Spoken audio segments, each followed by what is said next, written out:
That's us now. It's recording. Thank God. Okay, so hiya, folks. Stephen here from the Soul Man and Friends. Good morning, good afternoon, good evening, whatever time of day you're in.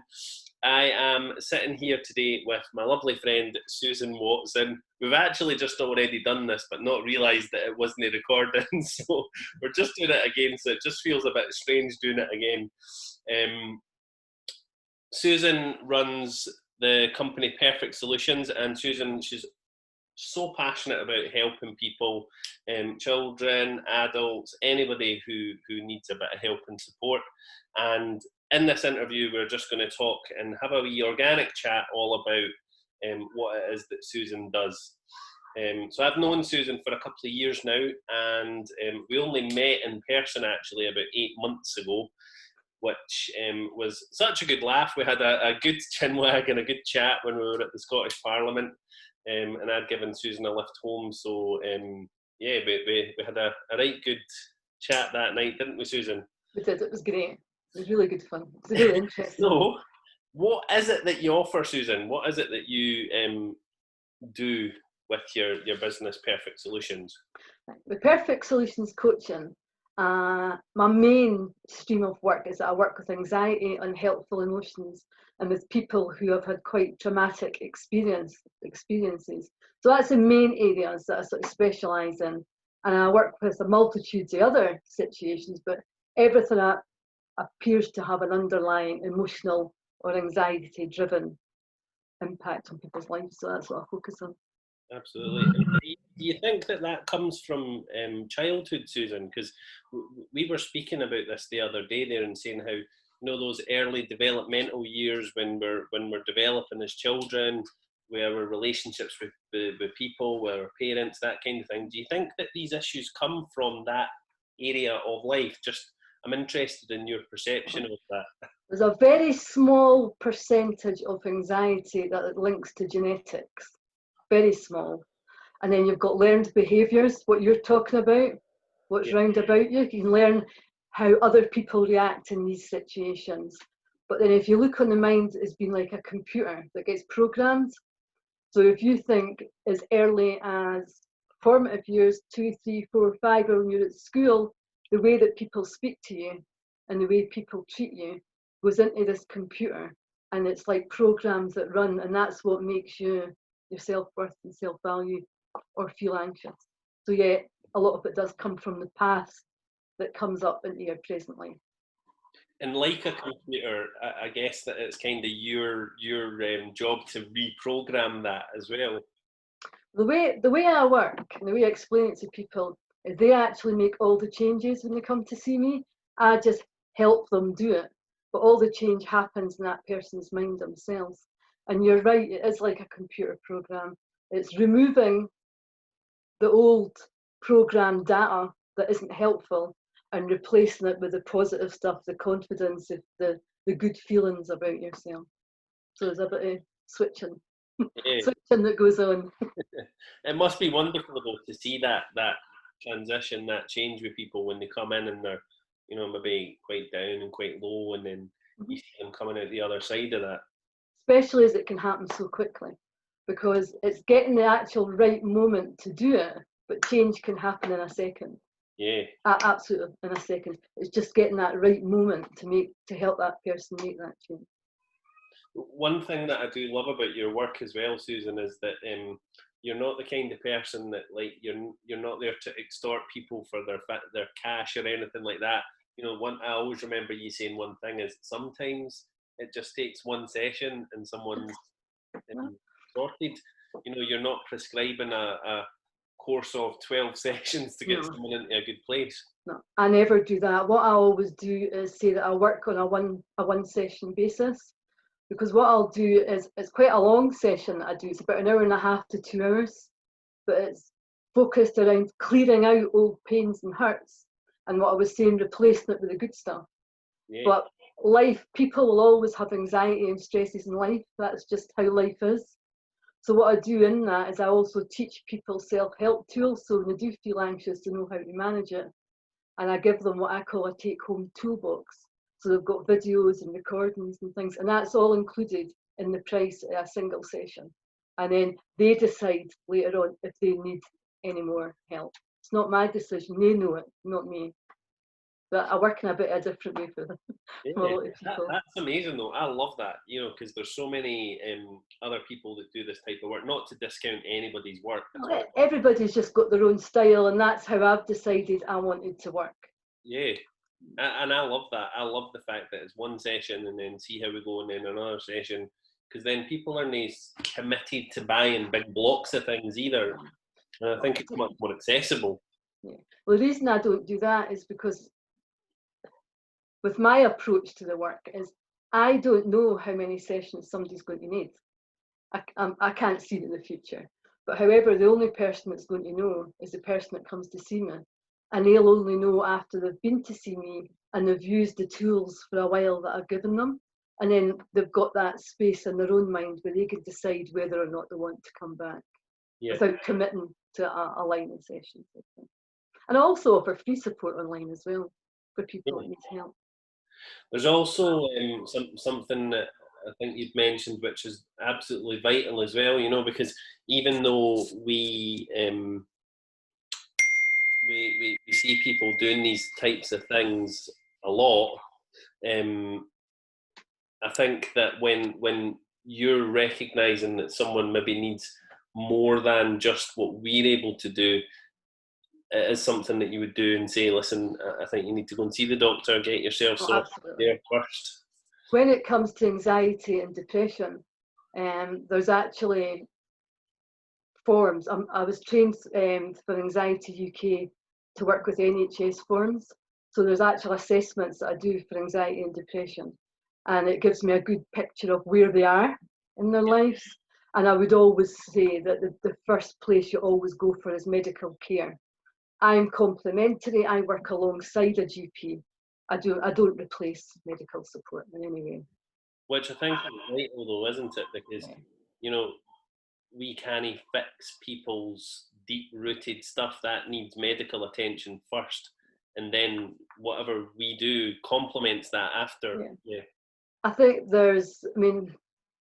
NHS, they offer about 3 different approaches to anxiety and depression, and they offer the medication, which is fine, that's got its place as well, but there's so many other things that can help. Absolutely. It's just that it doesn't come under nice guidelines. So although I do refer to the GP, I absolutely know that the other methods can be really helpful to people as well.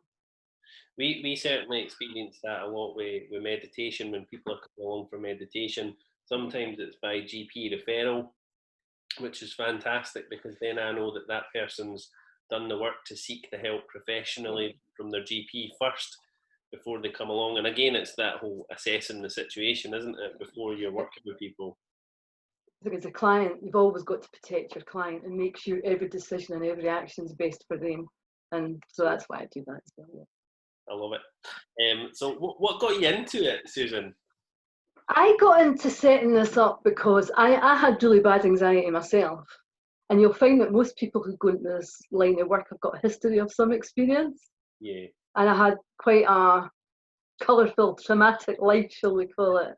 And actually, crazy life. Honestly, you've had a crazy life. See, when you were telling me all the things that I could write a book. You should. Growing up as a teenager and as an adult, I'm not going to go into details, but the quickest thing is to say is that I thought I was made wrong. I thought I had a fault in me, and I never felt that I fitted in or anything like that. But it wasn't until I sort of hit my own personal rock bottom at 39 that I knew I had to change something. I started looking for, right, how can I fix my life? That I actually realised, wait a minute, this is anxiety, this is depression, this is past trauma.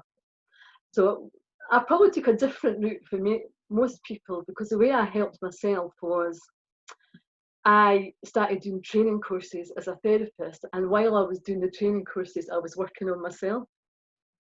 And of course, when you go through training, other therapists are working on you too. Yeah. So I have trained a long multitude of different methods, but that's actually why I use these methods now, because I absolutely know how they work. Because my life I can't even remember. When I look back, it's like it's a totally different person. Yeah. My life is like black and white. It's totally different. And it's all through these approaches. And that's why I can look somebody in the face and say, you can change anything, because there's nothing special about me. If I can do it, anybody else can do it. They might just need a helping hand. And you know what? That's absolutely fine. Everybody needs a helping hand probably at some point in their life. Absolutely. That's me getting on my soapbox. Not at all. I Get think all passionate. Whoa.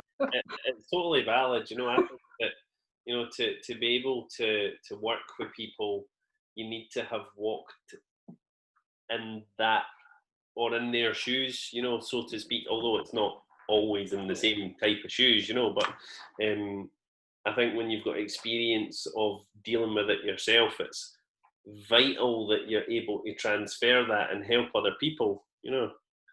And I think it's good because cause I go to colleges and I share my story with different groups and things like that in a lot more depth than I'm doing here. But the reason I do that isn't to say, look at me, I've changed my life. It's actually to show people who are sitting there feeling lost and alone that it doesn't have to be like that. There's hope.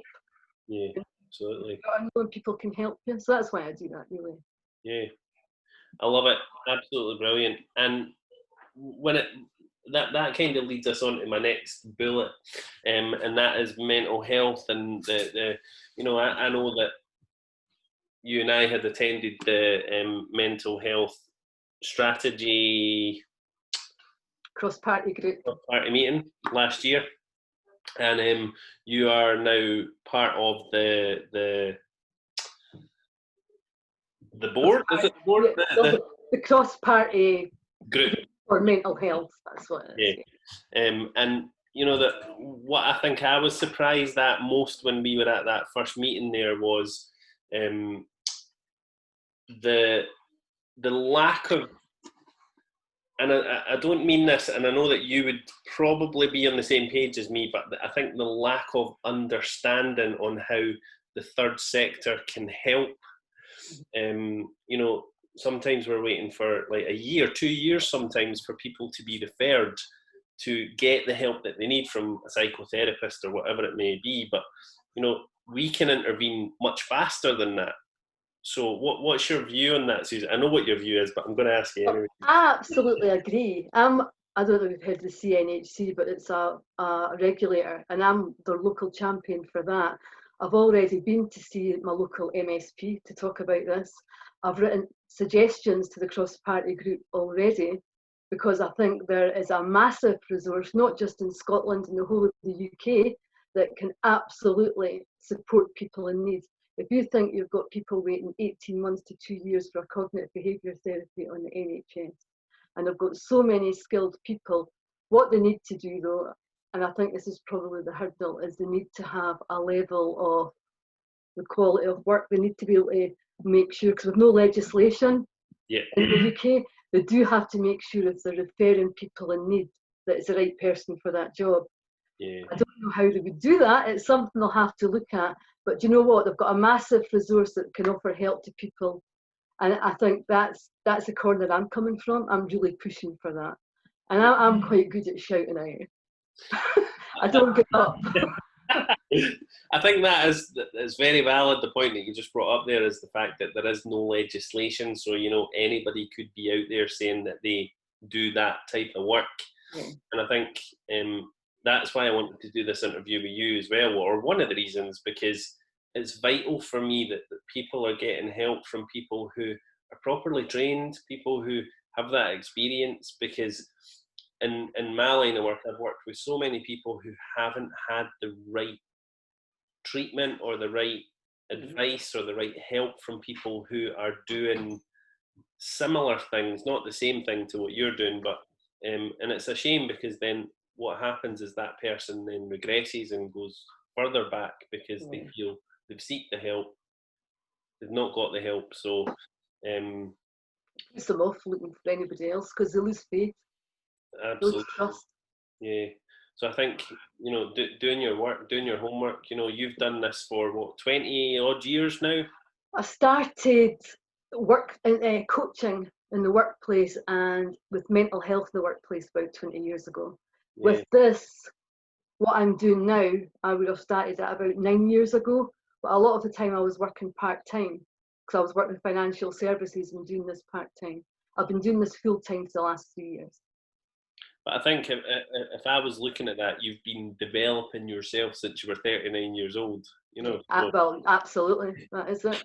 And I continually do more courses and study, learn, because the more I learn, the more I realise that there's more that I can do for people. absolutely. And I've become a little bit obsessive myself about learning new skills. No, I'm exactly the same. See, all of the work that I do, you know, there's obviously that other side to my work where we're like counselling people and helping people in a spiritual way, but there's the meditation side of things, and I'm always seeking, you know, new ways to develop my skill in delivering meditation, new ways to really help people and support people in different ways that make sense to different people. So I think what my question for you is, you know, one size doesn't always fit all. No, it That's doesn't. what I see in my line of work. So with you, when you're working with people like that, would you be like tailoring a package to suit the individual rather than like a blanket package Yeah. for everybody? I mean, there are methods that I know work particularly well depending on what that person's experiencing. But however, I would adapt that in my approach and the way I use that method to Yeah. suit that individual. Yeah, you're absolutely right. There's no blanket approach. And really, even when somebody says what they're coming to see me for, it's not until they're sitting down in front of me that I actually know what I'm going to do with them. One of the ways, well, in fact, the biggest way that I work, and it sounds quite weird to people and they've never experienced this, it's called content free. So I don't do talking therapies very often. Mm-hmm. In fact, I don't even need to know why the person's there because I work with what they feel inside. So if someone says to me, like, Susan, I just want to see you, I wouldn't say to them, tell me what's happened. I would just say, see what's brought you here today. Can you feel that in your body? Because you can feel emotions, you can feel pain, and they'll always say yes. And I'll say, well, let's work with that. Because to me, people can put it into words, but never really know how to explain it. Yeah. But you know the feeling, you know that feeling inside your body. So I tend to work a bit differently. I work with the emotion and the feeling and what you feel inside rather than having to put it into words. So if somebody's had a lot of like quite severe abuse and it's quite difficult and painful to talk about it, they don't need to talk about it because I'll just say, just feel it and let's change it, let's get it out, and I work with that. I absolutely love that approach because you know me, you know I'm all about energy, and I think when we're feeling an emotion, the feeling behind whatever it's happened is often so much stronger than the actual event itself. You know, so I think that is gold. It is a lot of energy stuff, energy things. I mean, I do lots. I do eye movement therapy. I do all different things, but the basis is that I want to make this as easy and comfortable as a person as possible. So that's why I do it this way, really. Yeah, and you also do hypnotherapy as well, don't you? That was, I trained in hypnotherapy for like 4 or 5 years ago now. And do you find that you do more hypnotherapy now or less hypnotherapy now? 100% less. Not that hardball question in there, but Oh no, I hardly ever use hypnotherapy now. What I do use it for is I teach self-hypnosis, so people can use it on themselves as a way of relaxing, and I give self-hypnosis recordings for people to take away. But in the therapy room, I don't find that I really have to use it. I've got other things that are really effective and really quick that I can use. But I do think it's good for somebody to take home and be able to do that themselves. yeah, because I think when I look at hypnotherapy, and again, not to discount hypnotherapy because it does have its place for people, but I think that when people are maybe going for hypnotherapy, they're expecting that to completely change them.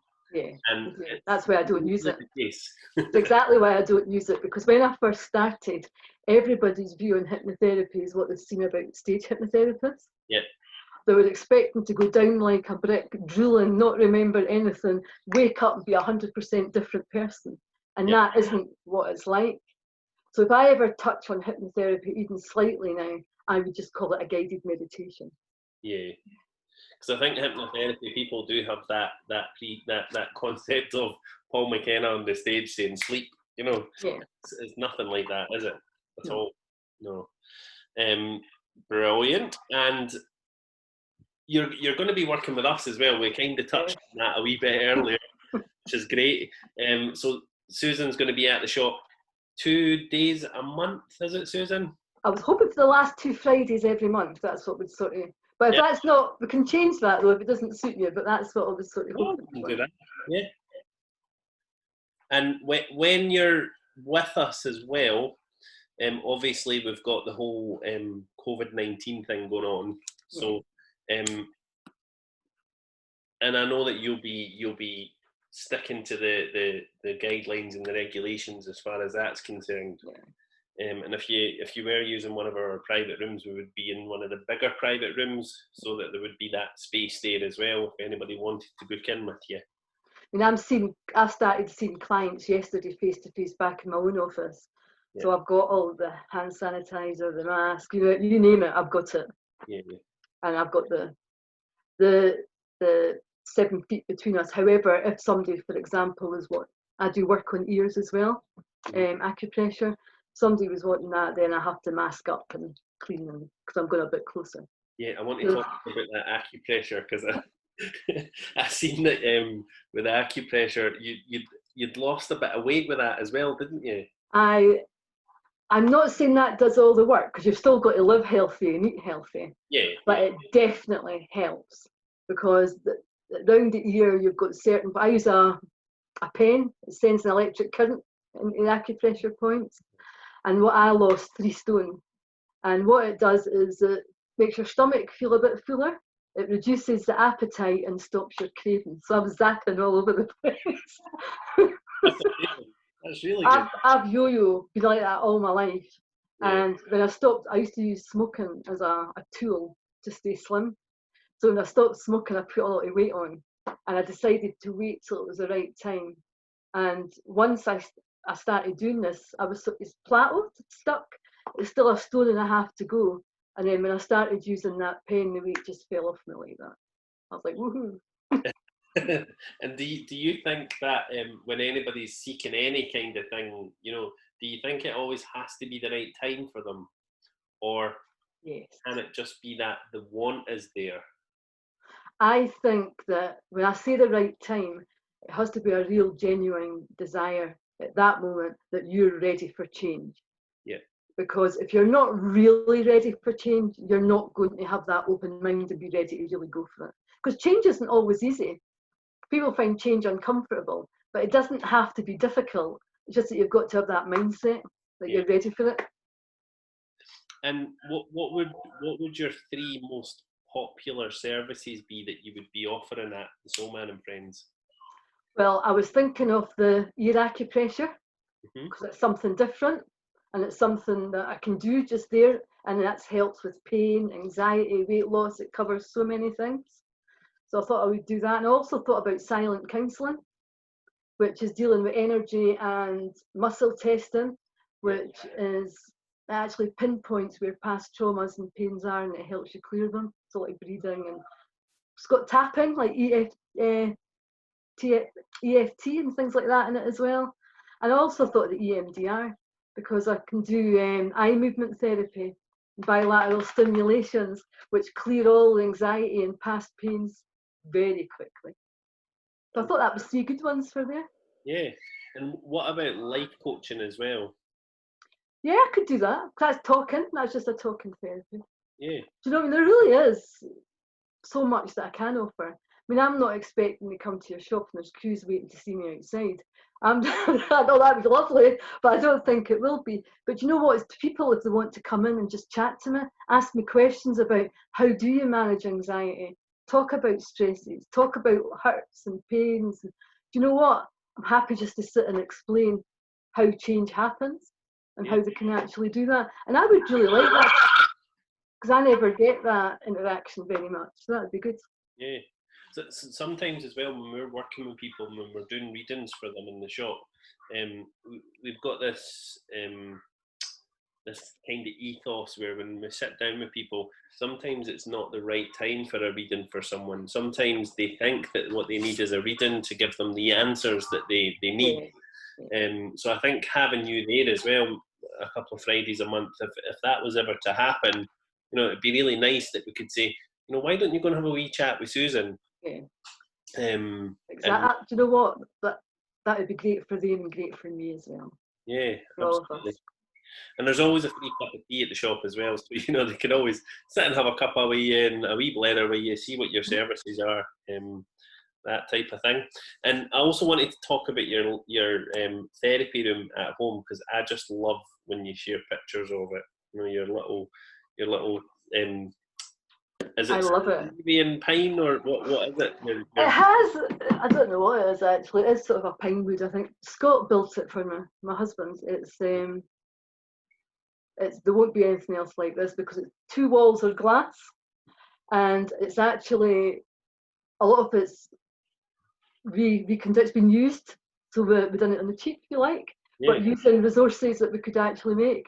And it's got my TV and my YouTube. So I escape in here, and it's just got everything in it. Do you know what? And I just love it. It's started off as a therapy room. It's became my little haven, especially in this lockdown. I escape into here, and I just put my music on, and I just work away. And it's just, I don't want anybody ever to come in here. Apart from clients, this is like my own private space. Yeah, I love it. I think that's always such a big thing. See, when we enjoy the space that we're working in as well, it's, I'm the same with the shop. It feels like my house, and it just like, people are just coming to my house for a cup of tea and a chat. That's how it feels to me. So I think that's vital, though, isn't it? It's been. I've made it in a way that it's just like a really comfortable, relaxing room. Yeah, brilliant. And my last question for you is, how would people contact you if they weren't coming to the shop? So if someone's seen this video today, for instance, and we're gonna put your contact details in the. Well, there's Perfect Solutions Coaching is on all social media sites, and then it's just perfectsolutionscoaching.co.uk for the website. Brilliant. And I also do workshops as well, and they're called Be Your Own Hero, Be Your Own Empowered Hero, and that's teaching people, in fact, teaching children to the age of 3+ in the workplace, teaching people to understand their body and manage their own anxieties. And I actually put that in as a preventative step because I was starting to see a lot of teenagers come to see me. Yeah. So I thought, well, why not do something at a younger age and teach people how to understand their mind and body and know how to manage stress and anxiety to hopefully prevent them escalating onto further issues as they get older. That's wonderful.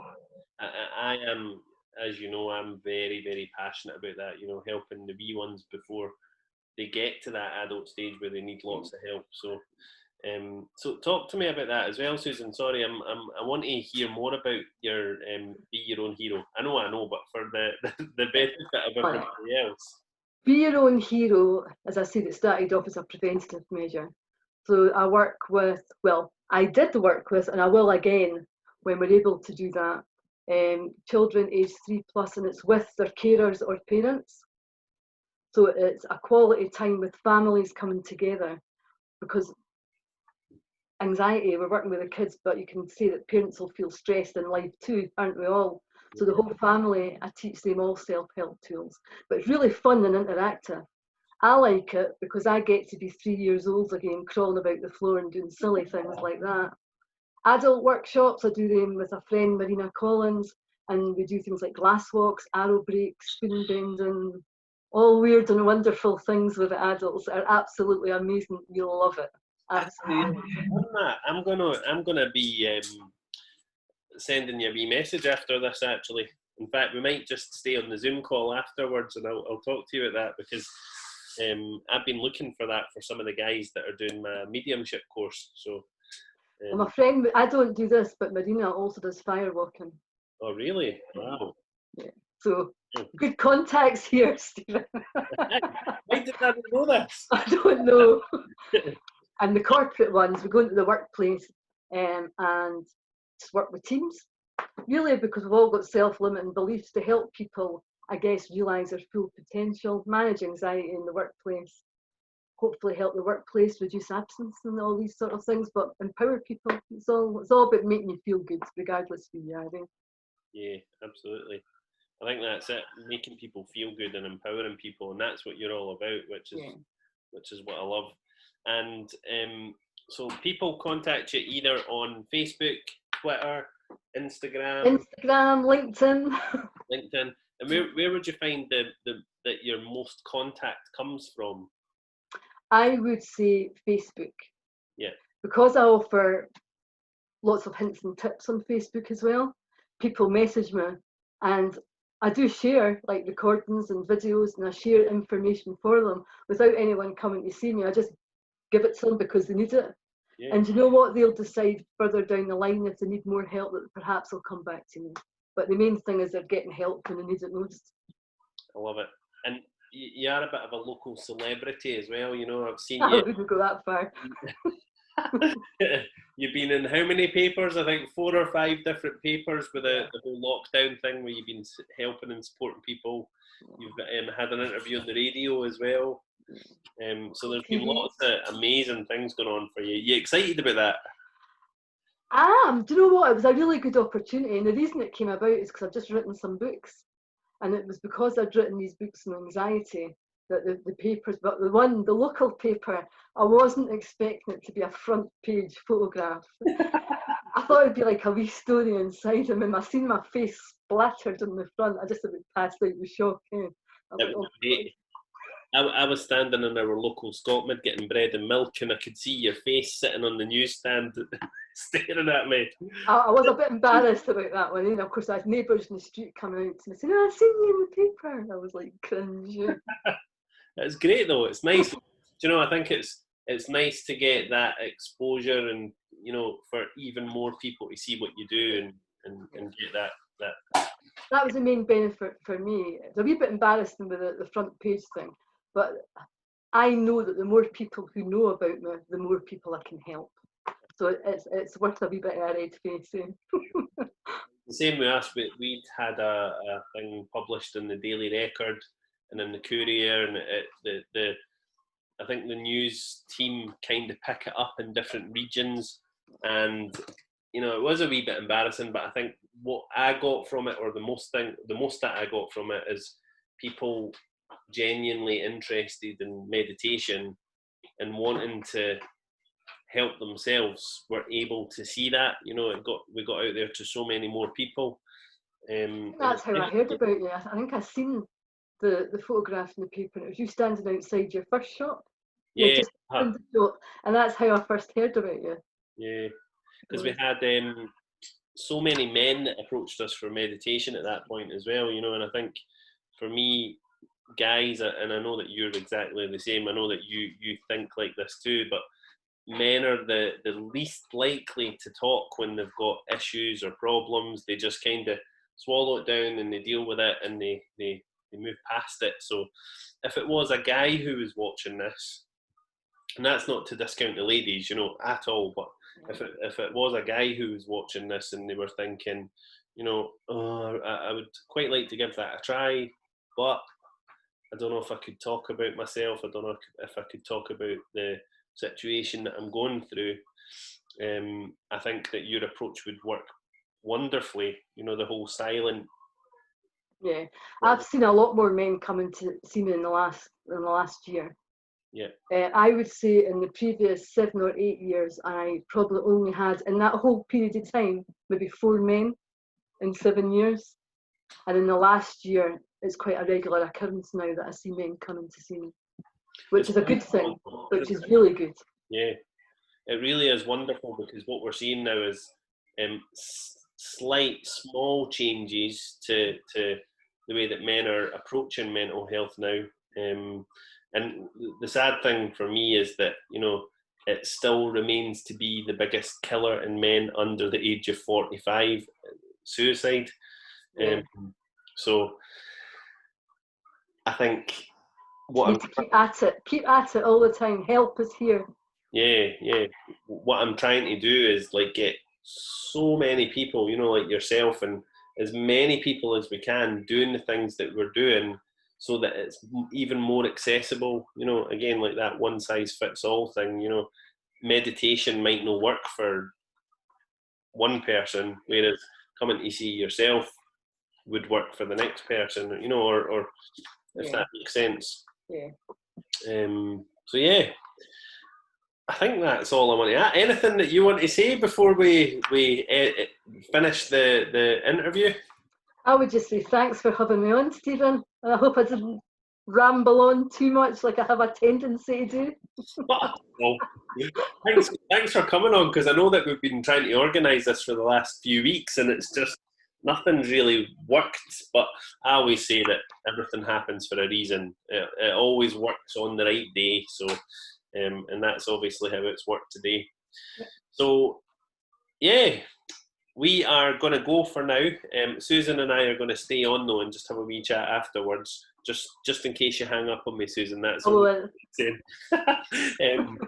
So we're going to go for now, but I have to say a massive heartfelt thank you to Susan for coming on today and for giving me her very valuable time to be able to discuss what it is that she's doing in the community and how she's helping everybody, you guys. So, and if you do want to get in touch with Susan, you can get in touch with her on Facebook, on Instagram, or through our website. And what I'll do is I'll just pop links in the comments below, in the description below, sorry, because this is going to be uploaded to YouTube, Susan.